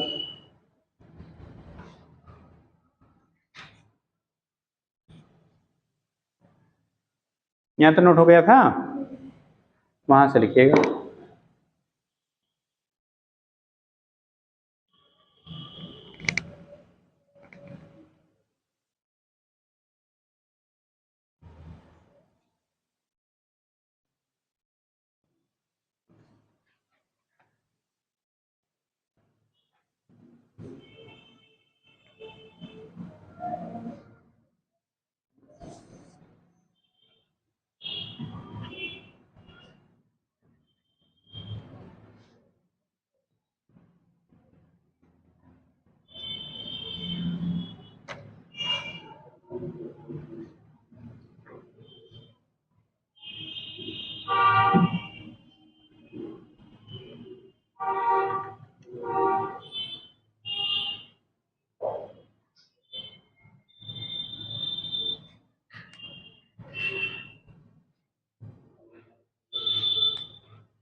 हो गया।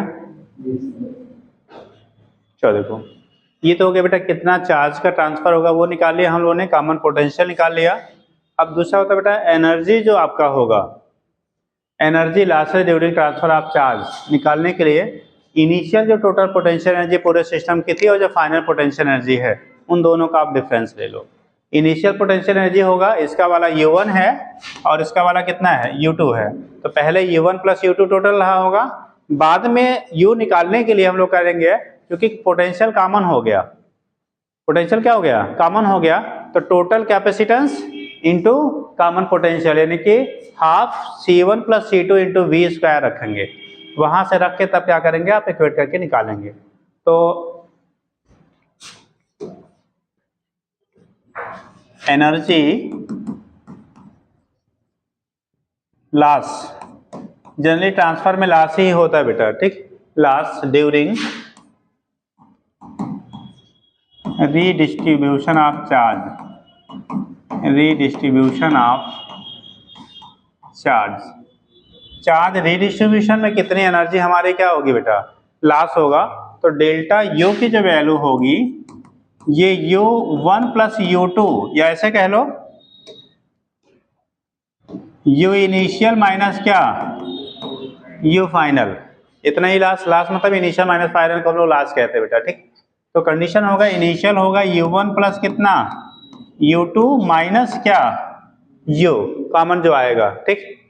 तो U1 की वैल्यू आपकी होगी half C1 B1 square plus half C2 B2 square minus half common potential, चूंकि पैरेलली दोनों जुड़े हुए हैं तो कॉमन जो क्या सॉरी कॉमन कैपेसिटेंस आएगा टोटल दोनों का सम C1 plus C2 into V square, ठीक। अब B की वैल्यू अभी कॉमन पोटेंशियल हमने पीछे निकाला था उसको रख दिया जाए, तो half C1 B1 square plus half C2 B2 square minus half C1 plus C2 into V की वैल्यू क्या आया था बेटा C1 B1 plus C2 B2 upon C1 plus C2, ये लिखा था ना, तो C1 B1 plus C2 B2 upon C1 plus C2 का होल स्क्वायर। जब होल स्क्वायर करोगे बेटा तो एक C1 C2 एक C1 C2 हमारा यहाँ से कैंसिल हो जाएगा, तो यहाँ बचा half C1 B1 square plus half C2 B2 square, एक इसके ब्रैकेट में भी रखो, माइनस एक कैंसिल हुआ, ऊपर बचा C1 B1 plus C2 B2 का होल स्क्वायर, अब केवल ऊपर वाले के स्क्वायर है, नीचे वाला एक कैंसिल किया तो बचा कितना बेटा C1 प्लस C2। करना क्या है आप या तो यहीं पे लाके आप ऐसे छोड़ दीजिए, दूसरा तरीका है दोनों का क्या हमारा ये फैक्टर है वहां पे वो फैक्टर, दोनों का आप क्या करिए एलसीएम करके इसको स्क्वायर करके वहां से क्या करिए सिंप्लीफाई कर लीजिए, तो भी हमारा क्या होगा वहां से भी मिल जाता है, ठीक। तो दोनों तरह से हम लोग निकाल सकते हैं, जैसा भी आपके पास इंफॉर्मेशन होगा उसके अकॉर्डिंग आप रख लेंगे, ठीक। एक तो आप यहां से कर लीजिए या फिर से इसका हम लोग क्या करें कॉमन लीजिए और मल्टीप्लाई करिए पूरे में, दोनों को तोड़िए उसके बाद फिर रखिए तब आपको निकलेगा, लेकिन बहुत फायदा होता नहीं है इसलिए यहीं छोड़ देते हैं, ठीक।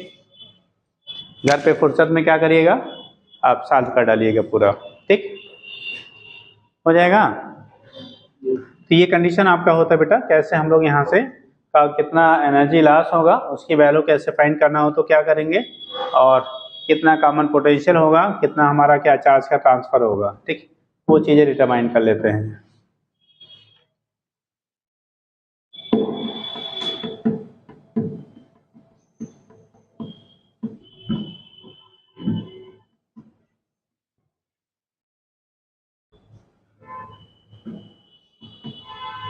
ओपन किया जाए, देखो अब अगर इसको हमें क्या करना है ओपन करना है तो क्या लेंगे बेटा एलसीएम क्या आएगा ये C1 प्लस C2 हमारा क्या हो जाएगा, LCM आ जाएगा। तो अगर इसको हम ओपन करते बेटा थोड़ा सा लंबा बनेगा, डेल्टा यू की वैल्यू आएगी पूरे का LCM, यहाँ कुछ है नहीं तो क्रॉस मल्टीप्लाई करो, एक बार इससे इन दोनों में, एक बार इससे इन दोनों में, तो आएगा half C1 square V1 square plus half C1 C2 V2 square. अब इस वाले से दोनों से मल्टीप्लाई कर लो, plus half C1 C2 V1 square, half C1 C2 V1 square plus half C2 square into V2 square, C2 square into V2 square. ये हुआ। इसको करेंगे माइनस A प्लस बी का होल स्क्वायर का फार्मूला है बेटा, है ना। अगर ओपन करोगे तो क्या मिलेगा, half C1 square B1 square, minus है तो माइनस होता जा रहा है, half C1 square B1 square plus half C2 square B2 square plus कितना होता था, A square plus B square plus 2AB हम लोग करते थे। तो जब 2AB करोगे तो ये 2 कट जाएगा, बचेगा C1 C2 B1 B2, ये आएगा ना। अब जरा देखो बहुत चीजें कट रही होंगी बेटा, half C1 B1 square, half C1 B1 square, half C2 B2 square, ये माइनस हो गया बेटा यहाँ, एक मिनट, यहाँ पे ये माइनस हो गया, कॉमन वाला फैक्टर आया तो माइनस हो गया ना, ये माइनस हो गया है, ध्यान रखिएगा। तो यहाँ पे हो गया हाफ C2 B2 स्क्वायर, तो हाफ C2 B2 स्क्वायर भी हमारा क्या हो गया, कैंसिल हो गया। बच क्या रहा है बेटा, क्या बचा आपका, क्या रिमेनिंग बच रहा है आपका, देखो half C1 C2 B2 square, half C1 C2 B1 square, अब वहाँ पे C1 C2 B1 B2 ये बच रहे हैं। तो रखो जरा, अब ये क्वेश्चन बन जाएगा हमारा, हाफ, पहले थोड़ा सा अरेंज कर लेते हैं, C1 C2 B1 स्क्वायर लिख लेते हैं, plus half C1 C2 B2 square लिख लेते हैं, minus C1 C2 V1 V2 अपान C1 प्लस C2। अब यहाँ तो नोट करो तो हम फिर करें, देखो कॉमन क्या हो रहा है ऊपर वाले में, है हाफ C1 C2 कॉमन कर लो तो वहाँ 2 से मल्टीप्लाई हो जाएगा बाद वाले फैक्टर में, इतना करो तो हम आगे बढ़ाएं, पहुँच जाएंगे। तो देखो डेल्टा यू की वैल्यू जो आएगी, हाफ C1 C2 कॉमन कर ले हम बेटा, हाफ C1 C2 कॉमन कर लिया, यहाँ बचा B1 square plus V2 square, ये हो गया माइनस कितना 2V1 V2 अपान C1 प्लस C2। ये किसका फार्मूला है, V1 माइनस V2 का होल स्क्वायर। अरे A square minus B square का फार्मूला जब लिखते थे तो A square plus B square minus 2AB होता था ना, तो ये B1 माइनस B2 के होल स्क्वायर का फार्मूला हो गया बेटा। तो डेल्टा यू इक्वल टू हो गया हाफ, इसको एक जगह कर लेते C1 C2 अपान C1 प्लस C2 एक जगह कर लो, और V1 माइनस V2 का इसका होल स्क्वायर। तो फाइनल जो हमारा फार्मूला मिलता है, ये आपकी एनर्जी कितनी हमारी क्या होगी, लॉस होगी इस प्रोसेस में, वो निकल जाता है। तो हाफ C1 C2 अपान C1 plus C2 V1 minus V2 का होल स्क्वायर हो गया, निकल जाएगा। तो ये केस आपका होता है बेटा, यहाँ पे पोटेंशियल एनर्जी में कितने का लॉस होगा वो वैल्यू हम लोग फाइंड आउट कर लेते हैं, ठीक।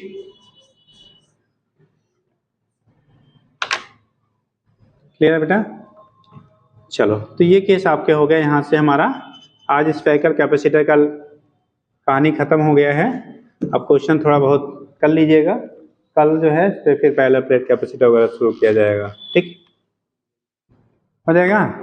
किसी कोई डाउट हो तो पूछ लो जल्दी से बेटा, हैं हो गया, चल।